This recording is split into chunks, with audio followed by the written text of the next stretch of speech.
Hi friends, ఎలా ఉన్నారు? మీరు గనుక కొత్తగా చూస్తున్నారా అయితే ఛానల్ కి సబ్స్క్రైబ్ చేసుకోండి. ఇంకా చాలా మంచి వీడియోలు వస్తాయి. కూతురు కావాలని దీపకి కోర్టు నోటీసులు పంపిస్తాడు నరసింహ. తన కూతుర్ని ఎలాగైనా కాపాడమని సుమిత్ర దంపతుల కాళ్లు పట్టుకుంటుంది దీప. లాయర్ దగ్గరికి వెళ్తున్న దీప, కార్తీక్ నరసింహ ట్రాప్ లో చిక్కుకుంటారు. ఏం జరుగుతుందో తెలుసుకోవడానికి కోర్టుకి వస్తారు పారిజాతం, జ్యోత్స్న. కోర్టులో లాయర్ అడిగే ప్రశ్నలకు జవాబు చెప్పలేకపోతుంది దీప. కోర్టులోనే కళ్ళు తిరిగి పడిపోతుంది. కోర్టులో దీపకి కార్తీక్కి అక్రమ సంబంధం ఉందని సాక్ష్యాధారాలు చూపిస్తాడు లాయర్. ఇదంతా గత ఎపిసోడ్లో జరిగిన కథ.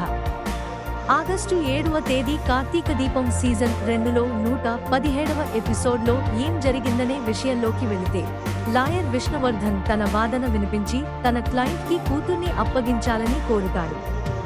తన కూతుర్ని తన నుంచి విడదీయొద్దని జడ్జిని బ్రతిమాలుకుంటుంది దీప. లాయర్ జ్యోతి దీప ఆరోగ్య పరిస్థితి దృష్ట్యా ఒకరోజు గడువు కోరుతుంది. జడ్జి పర్మిషన్ ఇస్తాడు.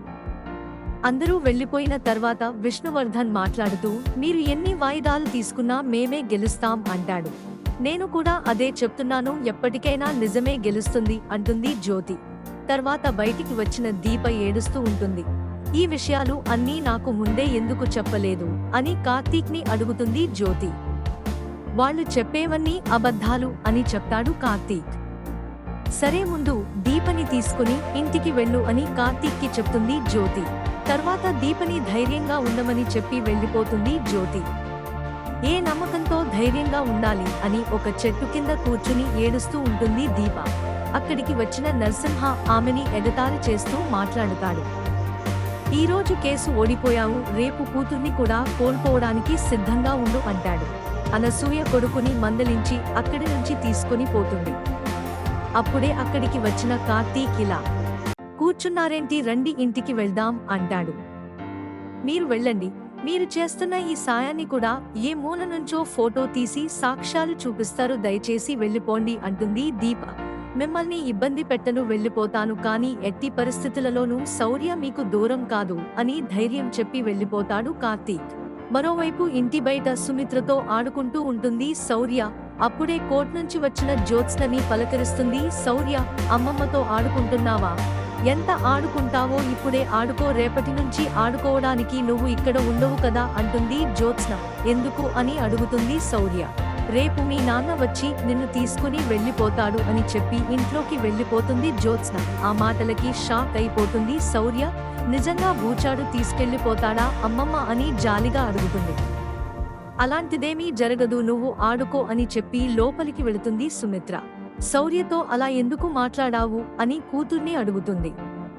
కోర్టులో జరిగిందంతా చెప్తుంది పారిజాతం. అసలు మీరు కోర్టుకు ఎందుకు వెళ్లారు?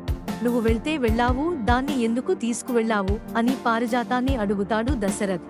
అక్కడ నిందలు వేస్తున్నది పక్కింటి వాడి మీద కాదు, నా బావ మీద. నన్ను ఏమన్నా పట్టించుకోను, కానీ నా బావని ఏమైనా అంటే ఊరుకునేది లేదు. ఈ జడ్జిమెంట్ నాకూడా అవసరం, అందుకే తెలుసుకోవటానికి వెళ్ళాను అని చెప్పి కోపంగా అక్కడి నుంచి వెళ్ళిపోతుంది జ్యోత్స్న. దాని మనసు చెడగొట్టకండి, దానిని ప్రశాంతంగా ఉంచండి అని అత్తగారిని రిక్వెస్ట్ చేస్తుంది సుమిత్ర.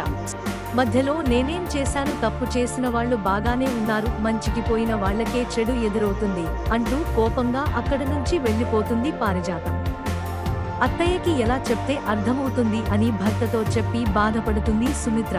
మరోవైపు శ్రీధర్ ఫ్రెండ్స్ కార్తీక్ కేసు గురించి అడుగుతుంటే వాళ్ళకి సమాధానం చెప్పలేక ఫోన్ స్విచ్ ఆఫ్ చేస్తాడు. అదే విషయం భార్యతో చెప్తూ ఉంటే అప్పుడే అక్కడికి వచ్చిన కార్తీక్ ఫ్రెండ్స్ తో ఏమని చెప్పారు అని అడుగుతాడు.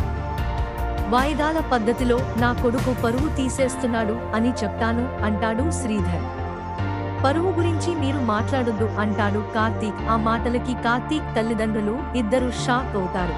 మీ నాన్నగారిని అంత మాట అనేసావేంటి అంటుంది కాంచన. మరి ఏంటమ్మా, బయట వాళ్ళు ఎన్నో మాటలు అంటారు, వాళ్ళకి సరైన సమాధానం చెప్పడం మానేసి మీరు కూడా ఇలా మాట్లాడితే ఎలా? నన్ను నమ్ము, నేను ఆ తల్లి బిడ్డలు విడిపోకుండా ఉండడం కోసం మాత్రమే ఇదంతా చేస్తున్నాను అని చెప్పి అక్కడి నుంచి వెళ్ళిపోతాడు కార్తీక్. కొడుకుని ఏమీ అనొద్దని భర్తని మందలిస్తుంది కాంచన. మరోవైపు తన పరిస్థితిని తలుచుకుని ఏడుస్తూ నడుస్తూ ఉంటుంది దీప. దారిలో చెప్పు తెగిపోతుంది, దానికి పిన్ను పెట్టి నడుస్తూ ఉంటే మళ్ళీ తెగిపోతుంది. అటుగా వస్తున్న నరసింహ రోడ్డు మీద నీ కోడలు ఒక్కతే నడుస్తుందేంటి, దానికి ఒక చిన్న జలక్ ఇచ్చి వస్తాను అని తల్లి వద్దని వారిస్తున్నా వినకుండా కారు దిగి దీప దగ్గరికి రాబోతున్న నరసింహపై చెప్పు చూసుకోకుండా విసిరేస్తుంది దీప. మన మానాన మనం పోదాం రా అంటే వినలేదు, ఇప్పుడు నీకు ఈ చెప్పు సన్మానం అవసరమా అని కొడుకుని మందలిస్తుంది అనసూయ.